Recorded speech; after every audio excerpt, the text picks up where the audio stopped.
Fala, gente, Professor Irã aqui na área para mais um vídeo sobre a nossa disciplina de Química Nuclear, né? Hoje iremos abordar o último assunto dentro do tópico 2, tá? O tópico 2 ele já falamos de estabilidade nuclear, algumas características dessa estabilidade. E aí, para fechar esse tópico 2, está faltando séries ou famílias radioativas, tá? Que é o conteúdo de hoje.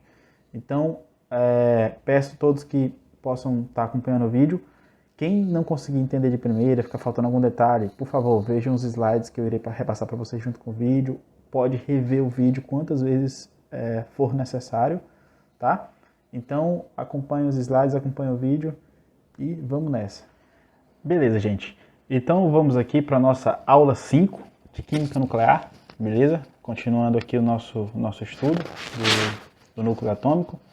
E aí, dando continuidade ao nosso tema 2, a nossa disciplina, tá? Para finalizar o último conteúdo do tema 2, que iremos falar hoje, que no caso é a parte de séries ou famílias radioativas, beleza? Então, a gente tem essa denominação de séries ou famílias radioativas. Aqui no meu slide, ou no nosso slide, como a disciplina não é minha, a disciplina é nossa, eu vou chamar de séries radioativas, mas não, você pode chamar séries ou famílias, não tem problema, tá? Então aqui eu vou convencionar chamar de séries radioativas, tá? Mas o que vem a ser uma série radioativa? Uma série radioativa é quando eu tenho, por exemplo, um elemento químico, tá? Um elemento radioativo A, ou elemento químico, ou elemento radioativo A. Esse meu elemento, ele sofre sucessivas desintegrações nucleares. Então, por exemplo, digamos que o elemento A aqui, ele sofreu uma emissão nuclear, né? Formou o elemento B. O elemento B não é instável, aliás, o elemento B não é estável, fez outra emissão, aí formou o elemento C. O elemento C também não é estável, emitiu para formar o elemento D. Beleza? Então, essas emissões sucessivas, até chegar no elemento D, que eu estou chamando aqui o elemento D como sendo um elemento instável, elas são chamadas de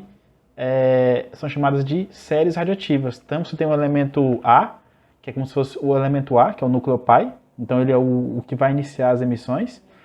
E aí você vai tendo emissões sucessivas e formando elementos sucessivos. Então o elemento A emite uma partícula alfa, beta, forma o elemento B. O B não é estável, forma o elemento C. O C não é estável, forma o elemento D. O elemento D já é estável, então aquelas emissões sucessivas que estavam acontecendo anteriormente, elas param. Por quê? Porque o elemento D é estável, então ele vai existir por mais tempo na natureza. Então as emissões elas irão parar ali no elemento D. Beleza? Então esses elementos aí intermediários que no caso são os elementos B, C e no caso D, que são os núcleos filhos, eles compõem aquilo que a gente chama de família ou série radioativa. A partir do que foi demonstrado nessa situação inicial, a gente pode chegar no conceito de série radioativa. O que vem a ser série radioativa? É o conjunto de átomos que se relacionam entre si, tá? Através de sucessivas desintegrações. Beleza? Então, por exemplo, você tem um núcleo A, que é o núcleo pai. Ele vai se desintegrar até chegar no elemento D, que é o estável.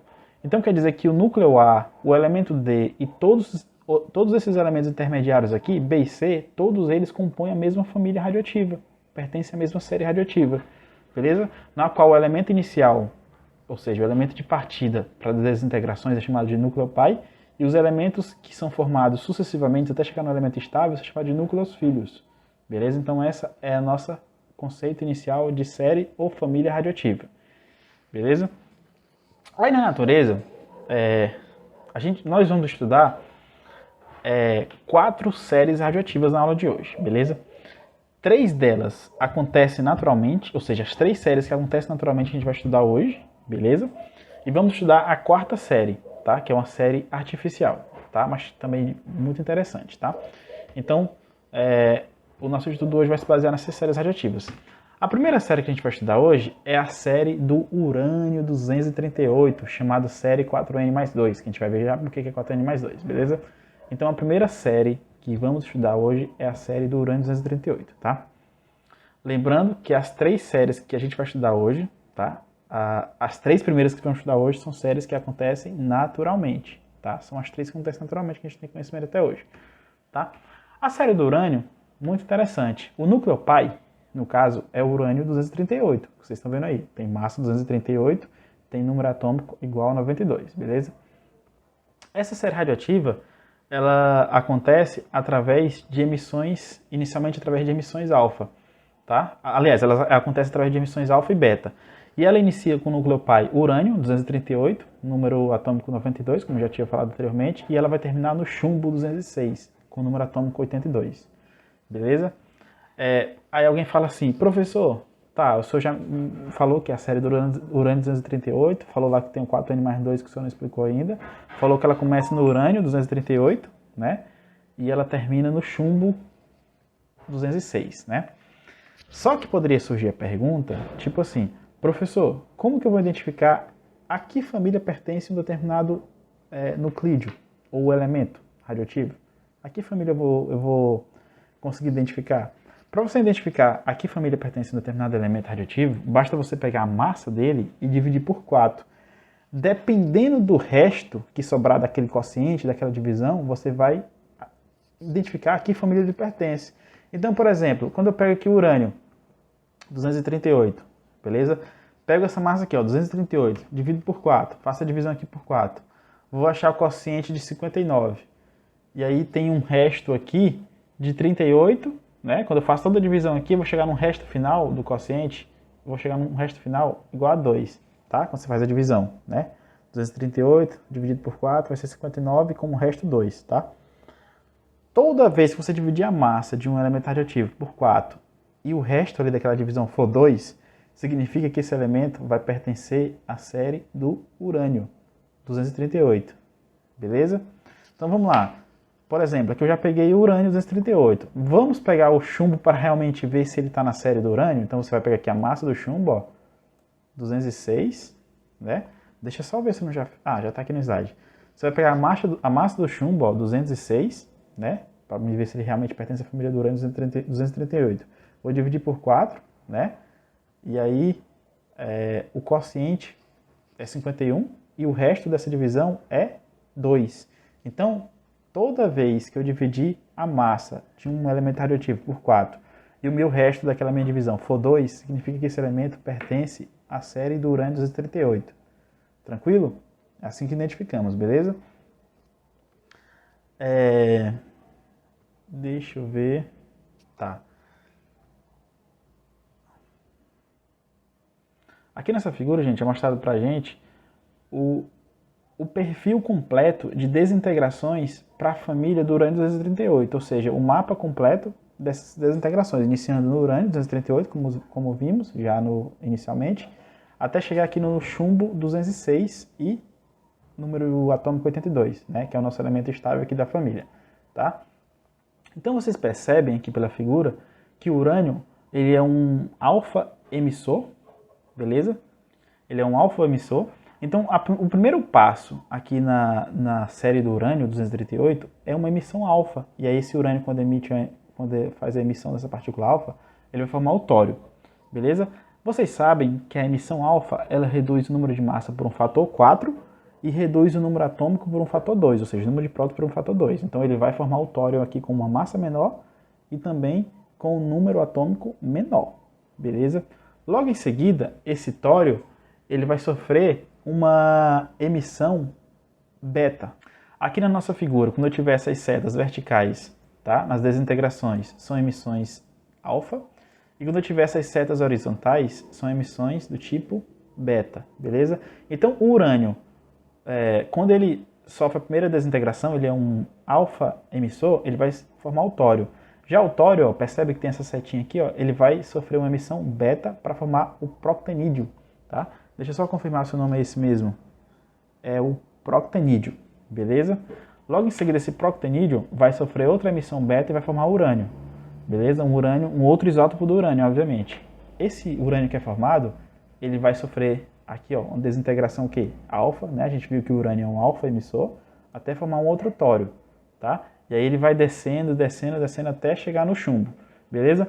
No total, aqui para a nossa série do urânio 238, que é a nossa primeira série de estudo, a gente tem um total de 14 desintegrações, beleza? 14 desintegrações, ou seja, a gente tem 8 desintegrações alfa e temos 6 desintegrações beta, até chegarmos no nosso chumbo, beleza? Outro fato interessante a gente lembrar aqui é o seguinte, ó, como eu já falei, as desintegrações alfa, ela altera o número de massa e altera o número de prótons. Já as desintegrações beta, elas alteram somente o número de prótons, tá? Ela eleva o número de prótons em uma unidade, porque você está perdendo uma carga negativa ali do núcleo, digamos assim, então ela eleva em uma unidade o núcleo, a carga do núcleo. Por isso que as emissões beta aqui, que são descritas por essa setinha horizontal, elas fazem com que os elementos venham para essa parte mais à direita da minha tabela aqui, do meu gráfico, que são mais à direita que eu tenho números atômicos maiores. Então, quando ele faz uma emissão beta, o meu número atômico aumenta. Então, por isso, quando eu tenho emissões betas aqui, meus elementos químicos que são gerados estão deslocados à direita, beleza? E quando eu tenho emissões do tipo alfa, a minha seta é para baixo, então meus elementos químicos vêm para a parte inferior, que é a parte de redução de número atômico, beleza? De massa atômica, na verdade, falei errado, desculpa. Então, para redução de número atômico, tá? Por quê? Porque ele está emitindo radiação do tipo alfa, que reduz tanto o número atômico quanto massa atômica, beleza? E na verdade, quando ele sofre essa emissão alfa, ele vem para a parte inferior e para a parte esquerda, né? Que é a parte de menores números de massa e menores números atômicos, beleza? Outra coisa interessante, aqui vocês vão ver que essas séries radioativas naturais, elas sempre vão acabar no chumbo. Por quê, professor? Porque o chumbo é o nosso elemento químico, aqui, é o nosso elemento químico com Z igual a 82. Esse Z igual a 82 é um número mágico, então o chumbo é um elemento altamente estável. Então é por isso que essas séries radioativas, as naturais, elas vão sempre terminar no chumbo. Por quê? Porque o chumbo é estável.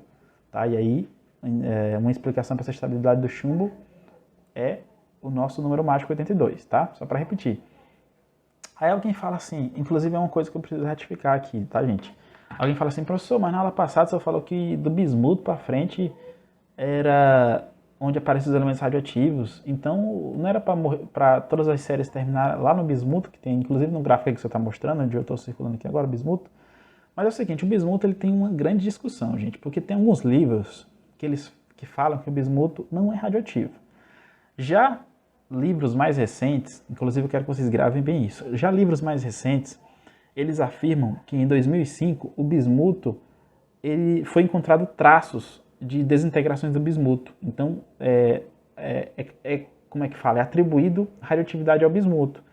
Então, a partir de agora, para a gente ter um rigor mais elevado, a gente vai tratar de estabilidade a partir do número atômico Z82, porque o chumbo a gente tem certeza, porque ele é 82, número mágico, tem certeza que ele é estável. Então, de 82 para frente, a gente vai tratar como sendo elementos radioativos. Então, a gente vai inserir o bismuto. Alguém fala, professor, mas por que antes o senhor falou que não era e agora é? Porque é o seguinte, o bismuto, apesar de ser relatado ou reportado na literatura que ele é radioativo, essa radioatividade dele, ela é detectada através de traços bem remotos, ou seja, valores pequenos. Então, por aproximação, você poderia dizer que ele não é radioativo.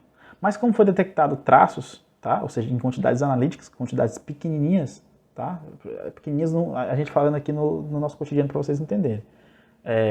Mas se a gente for falar do ponto de vista de química, a gente fala de traços, ou seja, quantidades irrisórias, tá?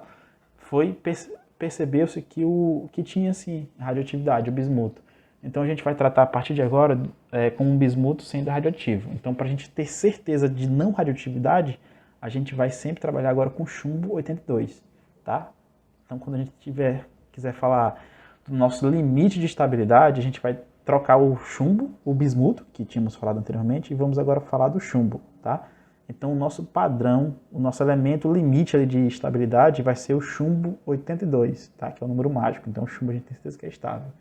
Beleza? Então, dito isso, essa correção, essa discussão aqui sobre chumbo, sobre bismuto, sobre estabilidade, vamos prosseguir em frente, beleza?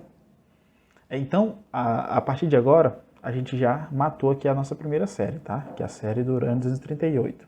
Vamos partir para a segunda série, tá? A nossa segunda série é a série do urânio 235. Aí alguém fala assim, caraca, professor, urânio de novo. Porque é o seguinte, a gente sabe, aliás, é uma informação, porque eu nem sei se todos sabem. O urânio 238 é o isótopo mais estável do urânio, beleza? Mas não quer dizer que tem somente o urânio, não. Que tem somente o 238, não. Tem outros urânios também. Né? Você pega lá um mineral, você tem diferentes composições de diferentes isótopos, obviamente. Tá? E aí um isótopo também muito famoso é o do urânio 235, que ele dá origem à série que tem o seu nome, tá? Série do urânio 235, beleza?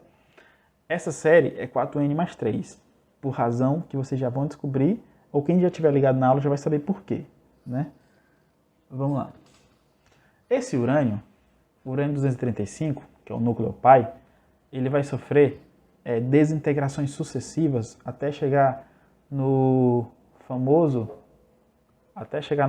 chumbo 207 82, beleza? 207 82.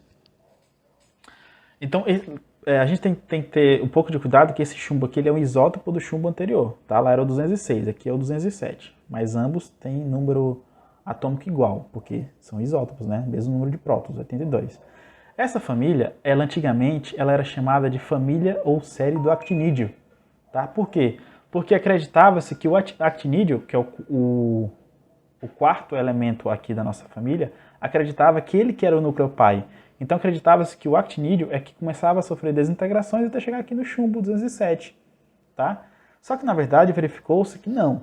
O núcleo pai, ele acontecia antes do actinídeo, que era o urânio 235.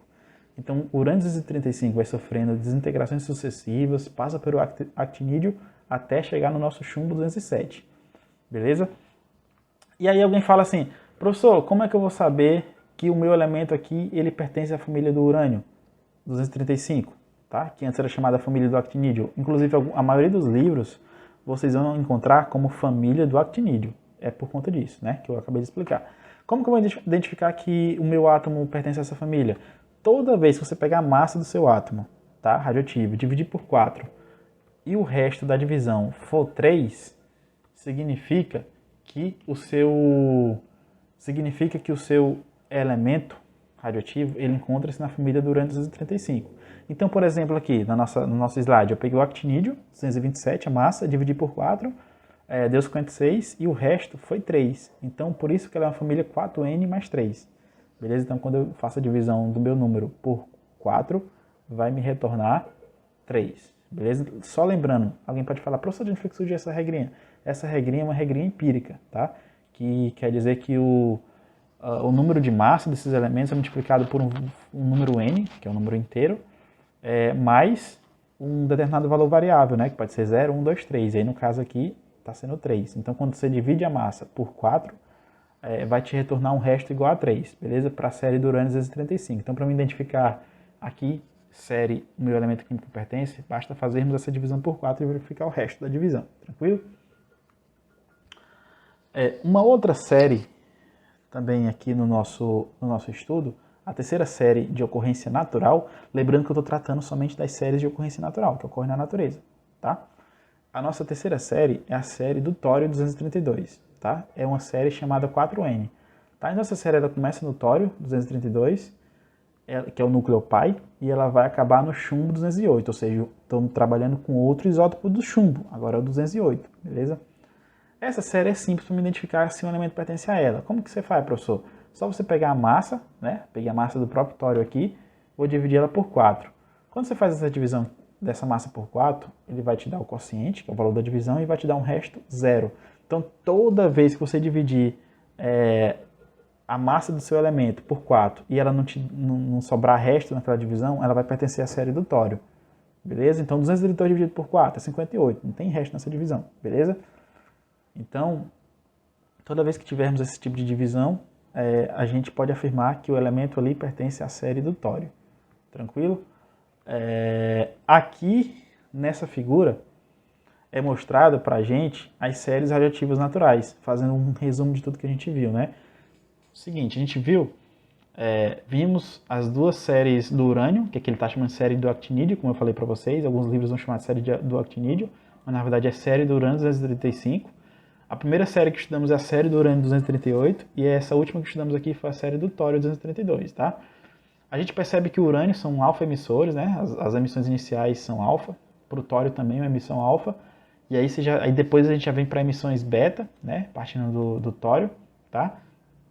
Até a gente chegar nas 3 séries naturais, ela chega no elemento comum, que é o polônio, tá? Chega no elemento comum, um polônio. Na verdade, isótopos do polônio, né? A gente chega em isótopos do polônio. E aí, quando a gente chega aqui no polônio, ele sofre emissão alfa e chega no nos famosos isótopos de chumbo, como já tínhamos visto, né? O chumbo 206, o chumbo 207 e o chumbo 208, que são o quê? Estáveis. Então, as famílias radioativas, elas morrem aqui. A partir do chumbo não tem mais emissão. Por quê? Porque ele é estável, não tem para que emitir. Então, as famílias, elas morrem aqui no chumbo, beleza? Vocês vão lembrar, vocês vão ver também que em alguns casos, por exemplo, eu vou pegar como exemplo aqui a família do urânio 235, tá? Vocês estão vendo que tem emissão alfa, beta, alfa. Quando ele chega no actinídeo 227 aqui, ó, actinídeo 227, deixa eu mudar a cor da caneta, que isso aqui é interessante para a gente comentar. Quando ele chega aqui no actinídeo 227, que eu estou marcando aqui em verde, ó, ele vai sofrer esse elemento actinídeo 227, ele tem possibilidade de 2 emissões. Ou ele faz uma emissão alfa e chega no frâncio, ou ele faz a emissão beta e chega no tório. E aí o frâncio, depois que ele sofreu a emissão beta, ele chega no rádio, e o tório, depois que ele sofre a emissão alfa, ele também chega no rádio, que é um elemento comum à série. Então vocês vão ver em algumas séries, aqui onde tem esses 3 asteriscos, é porque foi omitido os outros átomos, para não ficar uma coisa muito longa aqui no slide, tá? Mas se vocês pesquisarem na internet, verem alguns livros aí sobre química nuclear, vão conseguir verificar as séries completas, tá? E aí vocês vão ver que em alguns casos, algumas séries, eles têm essas características aqui. Um elemento ele tem possibilidade de tanto emissão alfa como emissão beta. Aí ele vai dar origem a 2 elementos diferentes, só que esses elementos, quando eles fazem de novo a emissão alfa ou beta, eles vão dar origem a um elemento em comum, tá? Então acontece muito nessas emissões radioativas, nessas famílias, beleza? Aí alguém pode estar vendo assim, professor, tem umas datas aí, bilhões de anos, tem horas, tem dias, tem segundos. O que é isso, professor? Isso aqui são os tempos de meia-vida das desintegrações, tá? Então, tempo de meia-vida é um conteúdo lá de cinética química, lá de velocidade, tá? Então, a gente vai ver em algumas aulas aí mais para frente, a gente vai ver, tá? Então, vocês vão ver que algumas desintegrações acontecem na casa de bilhões de anos, milhões, e outras desintegrações acontecem na casa de segundos, e outras na casa de dias, de anos. Então, a gente tem uma variabilidade muito grande de velocidade de desintegração. E essa velocidade de desintegração é medida através do tempo de meia-vida, que é o que a gente vai ver nas próximas aulas quando estivermos estudando cinética de desintegrações nucleares, beleza? Eu coloquei aqui só para vocês perceberem essa variabilidade de tempo, tranquilo? Entre as famílias, tá? Agora que eu encerrei o meu estudo das séries naturais, que acontecem de forma natural, nós vamos comentar aqui um pouco sobre uma série artificial, tá? Que foi sintetizada no laboratório. Que série é essa? É a série chamada série do Netúnio, beleza? Essa série é muito interessante porque ela começa no plutônio 241, né? Núcleo pai. Ele sofre várias desintegrações até chegar no bismuto, tá? E aí, essa série recebe o nome de Netúnio por conta do netúnio. É um elemento que acontece aqui no meio das desintegrações. Deixa eu pegar aqui a caneta. No meio aqui dos núcleos filhos vai acontecer o aparecimento do netúnio. E o netúnio é o elemento que apresenta a maior meia-vida da série. E é por isso que essa série recebeu esse nome do netúnio. Beleza? Essa série radioativa foi descoberta na época da Segunda Guerra Mundial, tá? Naquela época que estava uma corrida armamentista bastante elevada, as pessoas estavam trabalhando bastante com química nuclear, com física nuclear, para falar a verdade, e essa série nuclear foi descoberta naquela época, tá? É interessante também notar que dentro dessa série a gente tem o aparecimento de alguns nuclídeos naturais, como por exemplo o bismuto 209, tá? Que é o núcleo filho aqui estável, tá? Ele tem ocorrência natural, e o tálio 205 também acontece naturalmente. Então a gente tem uma série artificial na qual, dentro das desintegrações, a gente tem um aparecimento de elementos naturais. Então, aí outra coisa que vai aparecer aqui também pra gente é o bismuto, que eu já tinha falado anteriormente, né? que tem meio que essa controvérsia, né? Entre o chumbo a gente tem certeza que é estável, e o bismuto, alguns livros falam que sim, que não, que as desintegrações lá do bismuto são irrisórias do ponto de vista da quantidade de bismuto que tem, e aí, em alguns casos, ele é considerado estável. Então, para essa série aqui do Netúnio, ela acaba no bismuto, que é considerado estável aqui para essa série natural, tá? Deixa eu ver se tem mais alguma coisa, não. Então, gente, a nossa aula de hoje era basicamente isso, tá? Para comentar sobre essas séries radioativas, tá? Então, duas coisas que geralmente a gente precisa ter conhecimento aqui nessa parte das características das séries, né? Onde que começa, onde que termina, os mecanismos de desintegrações, C alfa, C beta, essas coisas todas. Aprender também a descobrir a que família pertence um nuclídeo, ou um átomo estável, ou um átomo instável, na verdade, um átomo radioativo. De novo, é só dividir a massa por um fator 4, e aí dependendo do resto dessa divisão, a gente vai identificar a que família esse elemento pertence. Tranquilo? Outra coisa que também pode... é uma ferramenta útil para a gente dominar aqui nessa área, é descobrir quantas partículas alfa e beta são emitidas de um elemento aqui da série até chegar em outro elemento. Então, do núcleo pai até o núcleo filho, quantas partículas alfa e beta foram emitidas? Aí a gente vai utilizar lá aquelas expressões que eu mostrei para vocês lá na segunda ou foi na terceira aula, de delta A e delta Z, né? Variação de massa e variação de número atômico, variação de prótons. E aí, entre o elemento inicial e o final, vocês usando aquelas expressões, vocês vão encontrar o número de partículas que foram emitidas, sejam elas, na verdade, partículas alfa ou beta. Inclusive, eu fiz um exercíciozinho na aula, no encontro síncrono anterior, no nosso último encontro síncrono, para falar a verdade. Tá? Então, essas são as ferramentas que a gente precisa dominar aqui nessa parte de séries radioativas, né? Então, qualquer dúvida, gente, vocês entrem em contato comigo, pode escrever também na postagem do Classroom, tá? Na postagem desse vídeo aqui. Pô, professor, tenho uma dúvida aqui nesse vídeo. Então lá tem uma área de comentário para você comentar dúvida, ou também para comentar curiosidade que você descobriu lendo aí, tá? Então, vou finalizar aqui a aula de hoje, gente. Até a próxima e valeu. Até mais.